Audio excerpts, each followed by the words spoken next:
नमस्कार दोस्तों, स्वागत है आपका हमारे YouTube चैनल स्टडी सेंटर पर। आज हम लोग बात करेंगे एनडीपीसी अधिनियम की।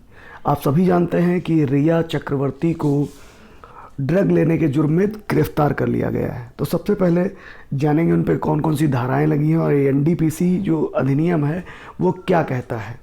तो सबसे पहले एक टर्म यूज होता है एनसीबी, यानी कि नारकोटिक्स कंट्रोल ब्यूरो, स्वापक नियंत्रण ब्यूरो। यह एक सरकारी संस्था है और इसकी स्थापना हुई थी 17 मार्च 1986 को। तो एनसीबी जो है इस पूरे केस को लेकर चल रही थी। और जो एनडीपीसी अधिनियम है, जिस अधिनियम के तहत जो है गिरफ्तार किया गया है रिया चक्रवर्ती को, उसमें क्या है ये जानेंगे। जो सबसे पहले बात करते हैं एनडीपीसी का जो फुल फॉर्म है वो ये है narcotic drugs and psychotropic substances act. Sorry, यहाँ पे एक्ट होना चाहिए, एक्ट 1985। यानी कि जो एनडीपीसी अधिनियम है वो 3 तरीके से जो है इन्होंने बताया है, 3 चीज़ें इन्होंने रखी हैं एनडीपीसी अधिनियम के तहत। पहली चीज़, यदि कोई मादक पदार्थ अल्प मात्रा में मिलता है तो 1 वर्ष और 10,000 का जुर्माना, और यदि अल्प मात्रा या वाणिज्यिक मात्रा दोनों पाई जाती हैं तो 10 वर्ष 1 लाख तक का जुर्माना इसमें होता है। और वाणिज्यिक मात्रा की अगर बात करें तो अगर वाणिज्यिक मात्रा पाई जाती है तो 20 वर्ष की सज़ा और लगभग 1 से 2 लाख रुपए जुर्माने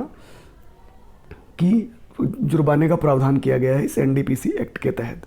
दोस्तों, यहाँ पे एक टर्म यूज होता है नारकोटिक। नारकोटिक का संबंध जो है नींद से होता है।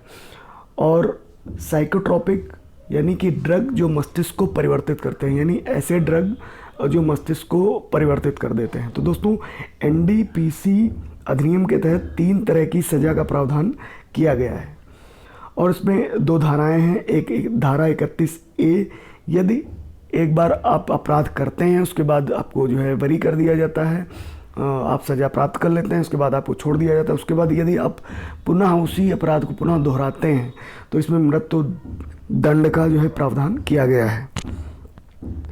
धारा 36 के तहत जो एनडीपीसी अधिनियम है वो ये कहता है कि इस प्रकार के ड्रग और मादक पदार्थ से जुड़े हुए जो केस हैं वो विशेष न्यायालय में चलाए जाएंगे। अब बात करते हैं दोस्तों रिया चक्रवर्ती की। तो रिया चक्रवर्ती पे जो धाराएं लगी हैं उनको देख लीजिए। तो सबसे पहली जो धारा है वो धारा 20B, जो एनडीपीसी अधिनियम है उसकी धारा 20B कहती है कि अल्प मात्रा, व्यापारिक मात्रा या वाणिज्यिक मात्रा, यानी कि जो 3 कैटेगरी में एनडीपीसी ने डिवाइड किया है, उन तीनों कैटेगरी में जितना भी अल्प मात्रा की क्वांटिटी हो या व्यापारिक मात्रा या वाणिज्यिक मात्रा की क्वांटिटी हो, उस हिसाब से इसमें सज़ा होती है। 1 वर्ष की, 10 वर्ष की और 10,000 का जुर्माना यदि अल्प मात्रा में पाया जाता है, और यदि वाणिज्यिक मात्रा में पाया जाता है तो लगभग 10 वर्ष की सज़ा दी जा सकती है और 2 लाख रुपए जुर्माना इसमें लगेगा। तो दोस्तों, धारा 20B लगाई गई है रिया चक्रवर्ती पर।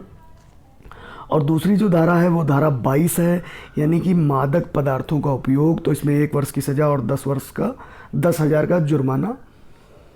और आगे बात करेंगे धारा 27A। तो धारा 27A जो है वो ये कहती है कि अवैध व्यापार का वित्त पोषण और अपराधियों को शरण देना। ये जो धारा है ये बहुत ज़्यादा कठिन है। इसमें 10 वर्ष की सज़ा और 2 लाख रुपए तक का जुर्माना है धारा 27A में।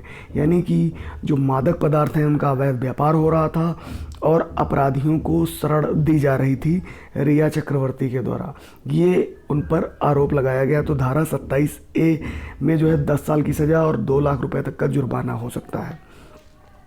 धारा 28 की बात करें तो अपराध करने का प्रयास, यानी कि मादक पदार्थ लेने का प्रयास किया गया, यानी कि एक अपराध करने का प्रयास किया गया जिसमें 1 वर्ष की सज़ा और 10,000 का जुर्माना है।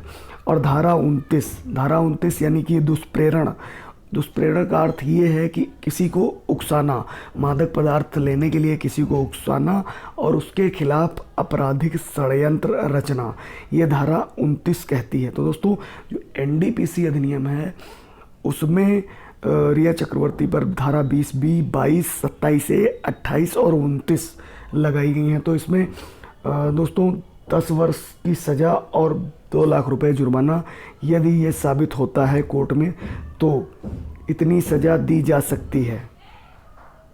तो हम कह सकते हैं कि कहीं ना कहीं जो रिया चक्रवर्ती हैं उनको लगभग 10 वर्ष की सज़ा इसमें सुनाई जा सकती है।